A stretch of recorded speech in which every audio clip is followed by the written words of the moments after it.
Sous une maison paisible de l'île de Guernesey, des enquêteurs découvrirent un bunker nazi dissimulé, resté scellé depuis 1945. À première vue, il ressemblait à un simple abri anti-aérien datant de la guerre. Pourtant, à mesure que l'examen avançait, il devint évident qu'il s'agissait de toute autre chose. D'autres bunkers nazis avaient déjà révélé des armes ou des documents, mais ce que celui-ci renfermait était unique, un sous-sol qui, officiellement, n'aurait jamais dû exister. En août 2025, Sean et Caroline Tollier rénovèrent leur maison sur Guernesey, une île située entre la Grande-Bretagne et la France. Leur objectif était simple, terminer rapidement les travaux avant l'arrivée de l'hiver. Ils prévoyaient de changer les sols, de refaire l'installation électrique et d'appliquer une nouvelle couche de peinture. Alors que Sean travaillait dans la cuisine, son marteau frappa une zone du sol en béton qui résonna d'un son creux. Il pensa d'abord qu'il s'agissait simplement d'un vide sous la dalle, mais lorsqu'il frappa une seconde fois, le bruit fut plus profond, plus métallique, presque anormal. Intrigué, il utilisa un pied de biche, convaincu qu'il ne trouverait que des gravats. Au lieu de cela, l'outil heurta une surface dure qui résonna fortement. Le sol céda, révélant quelque chose de caché. Tous deux se penchèrent vers l'ouverture étroite apparue sous la poussière. Une surface métallique brillait faiblement dans l'obscurité. Ils dégagèrent davantage de débris jusqu'à mettre au jour une plaque d'acier solidement ancrée dans le sol. Lorsque Sean la toucha, elle était glacée, non pas froide à cause de l'air, mais froide de l'intérieur. Même à travers des gants, la surface semblait anormalement lisse, comme si elle avait été parfaitement conservée. De l'ouverture s'échappait une odeur intense d'huile et de rouille, une odeur qui ne paraissait ni ancienne ni stagnante, mais plutôt comme si la pièce avait été fermée la veille. La température chuta soudainement et tous deux reculèrent d'un pas. Ils pensèrent en plein air d'abord avoir découvert un ancien dépôt ou un tunnel de guerre. Après tout, Guernesey avait été occupée par les nazis durant la Seconde Guerre mondiale, et les structures souterraines n'y étaient pas rares. Pourtant, celles-ci donnaient une impression différente. Le lendemain matin, ils contactèrent le bureau local d'histoire. 2 jours plus tard, un petit groupe d'historiens et d'ouvriers arriva avec l'autorisation d'ouvrir le site. Au départ, tous pensaient être face à un vestige banal du conflit. Mais dès que les soudures métalliques furent découpées et que le premier segment d'acier fut soulevé, la curiosité laissa place à une inquiétude palpable. Sous la plaque se trouvait un escalier plongeant dans une obscurité totale. En bas, une lourde porte d'acier apparaissait, peinte en rouge, une couleur étonnamment peu altérée par le temps. En lettres capitales était inscrit « BEF interdit, British Expeditionary Force, accès prohibé ». La typographie et la fraîcheur de la peinture semblaient bien trop récentes pour dater des années 1940. Lorsqu'ils forcèrent avec la porte, le couloir derrière semblait intact, comme figé dans le temps. Des câbles couraient proprement le long des murs et des panneaux numérotés apparaissaient sous la lumière des lampes torches. Il n'y avait ni rouille, ni fissure, ni signe de dégradation. L'un des ingénieurs murmura que l'endroit donnait l'impression d'avoir été utilisé récemment. Un autre membre de l'équipe tenta de rationaliser la situation, affirmant que des espaces parfaitement scellés pouvaient rester intacts pendant des décennies. Mais personne n'y croyait vraiment. Avec précaution, ils avancèrent dans le couloir, notant chaque détail. Près d'un angle, Sean remarqua une grille métallique incrustée dans le sol. Lorsqu'il la frappa du bout de la botte, le son creux résonna immédiatement. L'équipe retira la grille et découvrit une trappe dissimulée, maintenue par un mécanisme de verrouillage à roue. L'un des ingénieurs expliqua que ce type de conception n'était pas caractéristique des bunkers ordinaires, mais plutôt des zones militaires à accès contrôlé. Ils essayèrent de tourner la roue, qui céda sans difficulté. Le mécanisme n'était pas rouillé et fonctionnait encore parfaitement. À cet instant, tous comprirent ce que cela signifiait. Il y avait autre chose en dessous, et leur découverte n'en était qu'à ses débuts. Le silence s'installa tandis que chacun réalisait l'ampleur du site. Devant cette trappe fermée, ils comprirent que cet endroit, quel qu'ait été son objectif, n'avait jamais été destiné à être découvert. Le niveau inférieur ressemblait à un espace en attente d'ordre. Lorsque la porte s'ouvrit et que la lumière pénétra à l'intérieur, un étroit couloir de béton apparut. Les murs, peints d'un gris militaire, semblaient étonnamment propres malgré la poussière. De chaque côté se trouvaient des portes métalliques identiques, portant des inscriptions nettes, Laboratoire A et au Stockage 3.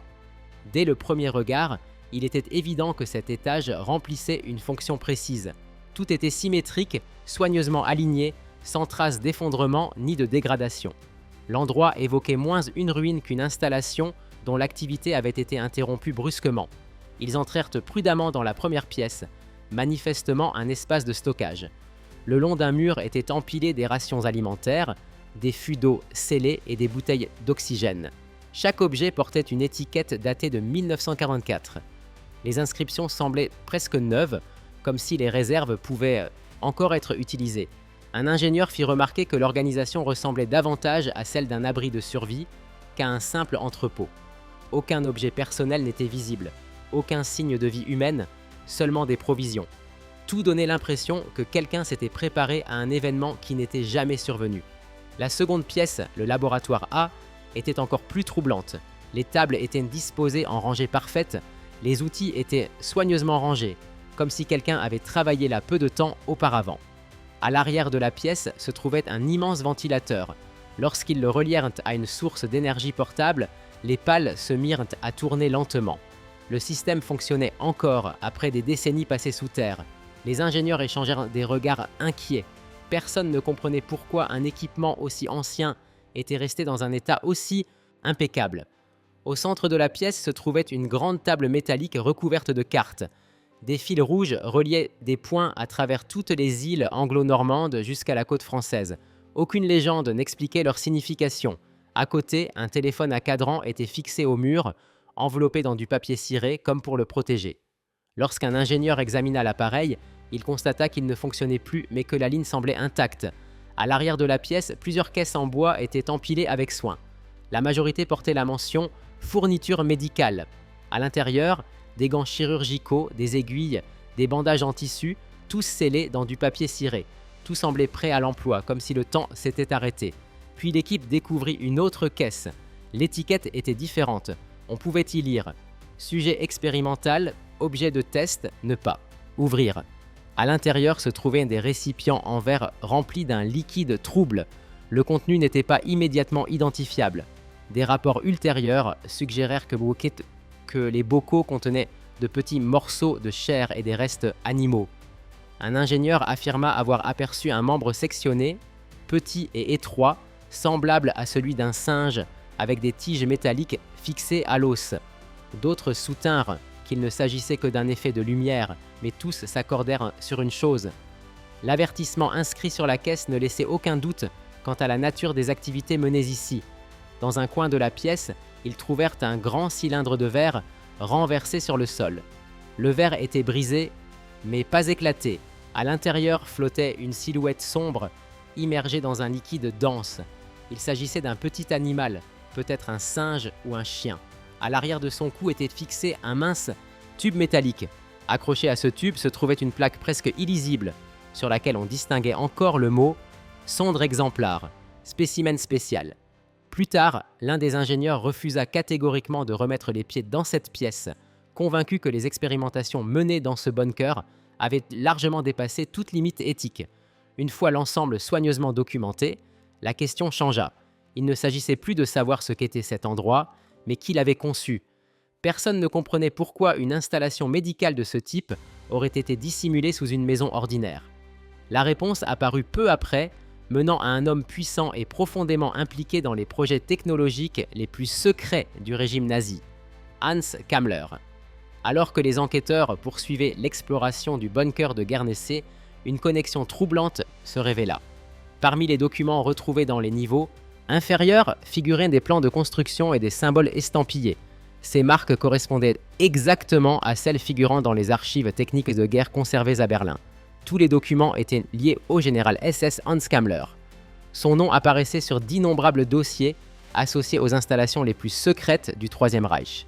Kammler n'était pas un simple ingénieur. Il avait dirigé la construction d'Auschwitz, des usines de missiles cachés et de laboratoires expérimentaux que l'Allemagne tenta de faire disparaître après 1945.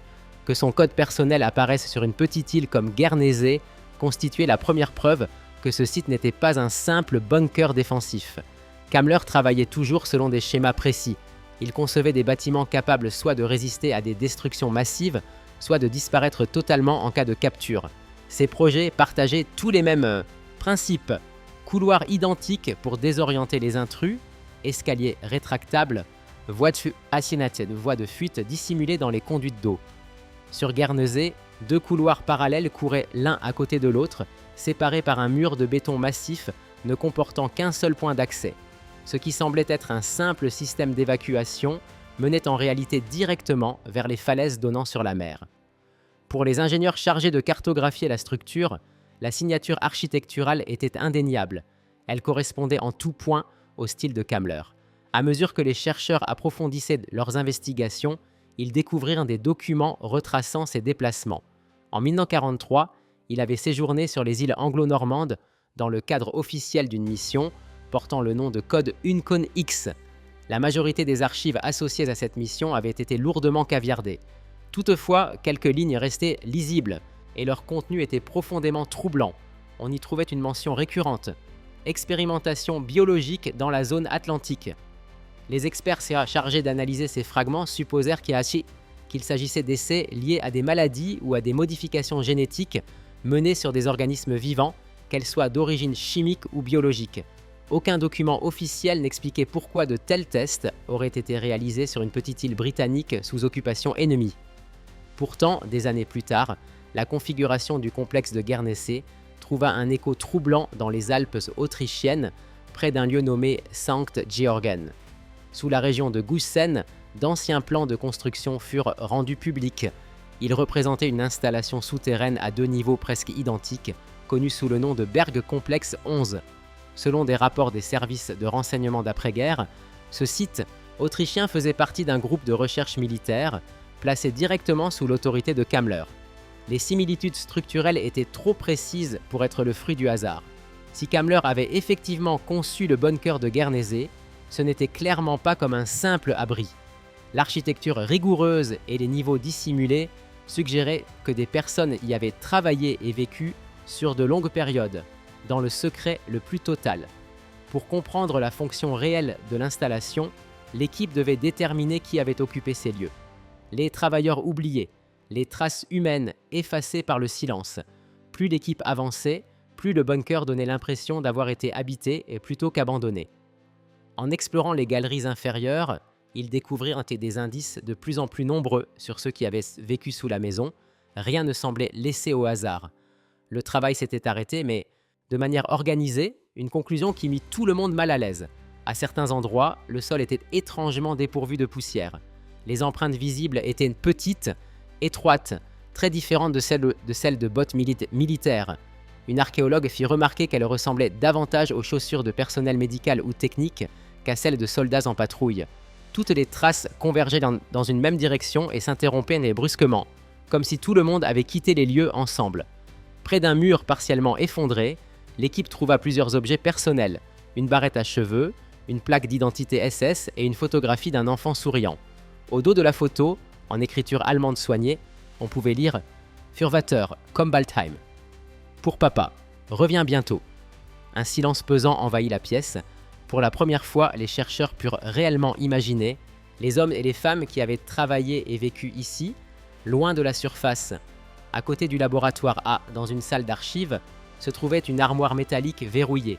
Après une ouverture prudente, le mécanisme céda. À l'intérieur, des enveloppes ficelées dont les bords avaient jauni avec le temps étaient soigneusement rangées. Chaque enveloppe contenait des lettres manuscrites, datées de mars et avril 1945. Beaucoup étaient adressées à des familles en Allemagne, mais aucune ne portait de timbre. Elles n'avaient jamais été envoyées. Les lettres évoquaient la peur, le doute et une obéissance de plus en plus fragile. L'une d'elles disait « Si je ne reviens pas, sache que j'ai obéi à des ordres auxquels je ne crois plus. » Une autre non signée mentionnait des personnes qui dorment mais ne meurent pas. Cette phrase posa de sérieux problèmes d'interprétation aux experts chargés de l'analyser. Certains pensaient qu'elle faisait référence à des individus maintenus dans un sommeil artificiel à des fins expérimentales. D'autres y voyaient une manière codée d'évoquer des corps conservés, peut-être congelés ou placés dans des états intermédiaires entre la vie et la mort. Aucune hypothèse ne pouvait être confirmée avec certitude. Dans l'armoire se trouvaient également de vieilles photographies de femmes et d'enfants. Sur certaines, des noms et des années de naissance étaient clairement inscrits sur les bords. Plusieurs clichés avaient été déchirés, peut-être afin d'effacer l'identité des personnes représentées avant un départ précipité. Parmi les documents, on retrouva aussi des tickets de rationnement et des cartes d'identité. Tout au fond de l'armoire reposait un dessin d'enfant réalisé au crayon de cire. On y voyait un homme en uniforme tenant un ballon rouge. Cette simple image transforma l'atmosphère de la pièce. À cet instant, il devint évident que les personnes ayant travaillé dans ce bunker n'étaient pas de simples exécutants anonymes. Elles avaient des familles, des enfants, une vie à la surface. Le bunker n'était pas seulement un lieu de travail, c'était un espace où l'humanité avait été mise entre parenthèses. Sur le chambranle d'une porte voisine, une inscription à la craie attira l'attention de l'équipe. « Nous reviendrons ». Et les chercheurs débattirent longuement du sens de ce message. Était-ce une promesse adressée à des collègues ou un avertissement laissé à quiconque découvrirait l'endroit? Quoi qu'il en soit, tout indiquait que l'installation avait été quittée dans la hâte, mais sans chaos. Les objets avaient été rangés avec soin, les documents regroupés et protégés, les portes verrouillées. Rien n'avait été pillé, ils n'avaient pas fui dans la panique. Ils étaient partis volontairement, suivant un plan. Dans plusieurs lettres, il était fait mention d'un départ par la mer et d'une cargaison prête à être transportée. Le contenu de cette cargaison devint plus clair lorsque l'équipe découvrit une porte encore scellée, portant une inscription peinte en noir. Expérience 5. La porte était plus épaisse que les autres et renforcée par un système de verrouillage supplémentaire. L'air autour semblait plus froid, presque immobile. Avant de l'ouvrir, les chercheurs prirent le temps de vérifier l'ensemble des relevés et des mesures de sécurité. Tous avaient conscience qu'ils se trouvaient devant la dernière zone inexplorée du complexe, et peut-être la plus importante. Ce qui se trouvait derrière cette porte pourrait enfin expliquer le véritable objectif de l'installation.